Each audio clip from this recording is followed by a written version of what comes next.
Hello, this is Dr. Simran from Kabira Clinic. Today I am going to discuss about homeopathic treatment in infertility. Infertility क्या है? Infertility एक medical condition है जिसमें couple एक साल तक या एक साल के बाद भी ट्राई करने पर कंसीव नहीं कर पाते हैं। दो तरह की इनफर्टिलिटी होती है, primary infertility, secondary infertility. Primary infertility वो होती है जिसमें एक बार भी कंसीव नहीं किया होता है। सेकेंडरी इनफर्टिलिटी वो होती है जिसमें पहले कंसीव कर चुके हैं लेकिन बाद में कंसेप्शंस में प्रॉब्लम्स आती हैं। इनफर्टिलिटी के बहुत सारे कॉजेज़ होते हैं, मेल्स में भी फीमेल्स में भी। पहले मैं बताऊंगी मेल इनफर्टिलिटी के कॉजेज़। मेल इनफर्टिलिटी में फर्स्ट मेन फैक्टर होता है स्ट्रेस फैक्टर। स्ट्रेस की वजह से quality of sperm, sperm count, mortality rate सब कम हो जाता है। सेकेंड फैक्टर होता है हार्मोनल इम्बैलेंस। टेस्टोस्टेरोन लेवल कम हो जाता है जिसकी वजह से कंसीव करने में प्रॉब्लम्स आती हैं। थर्ड फैक्टर होता है अल्कोहल कंजम्पशन, स्मोकिंग और किसी भी तरह का एडिक्शन। अब मैं आपको बताती हूँ फीमेल इनफर्टिलिटी के कॉजेज़। फीमेल्स में फर्स्ट मेन फैक्टर होता है एज फैक्टर। आजकल जैसे सेडेंटरी लाइफस्टाइल है, बिजी स्केड्यूल है, तो हम फैमिली प्लानिंग्स में बहुत देर कर देते हैं जो बहुत प्रॉब्लम्स क्रिएट कर सकती हैं।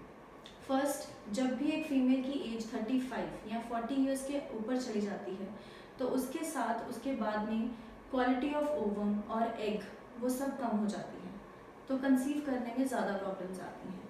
सेकेंड मेन फैक्टर होता है hormonal imbalance. TSH level, thyroid disorders, FSH, LH सबके लेवल कम हो जाते हैं, ये भी बहुत बड़ा प्रॉब्लम है।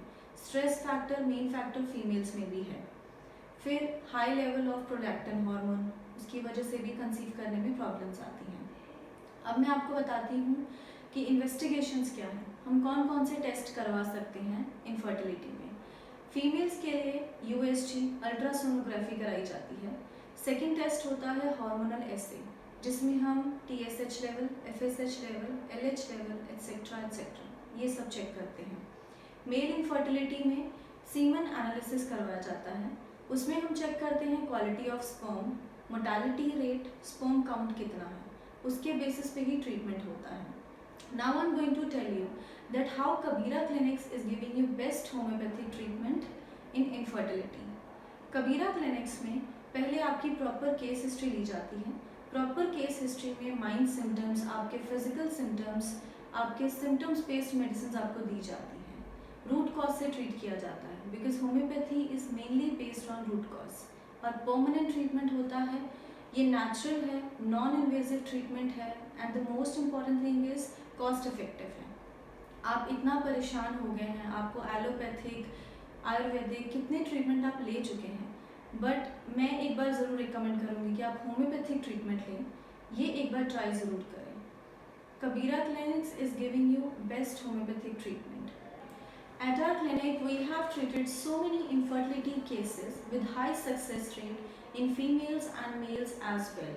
For further videos, do subscribe our YouTube channel, Trust Homeopathy, and make your family complete with Kabira Clinics. We wish you a very happy and healthy pregnancy. Thank you.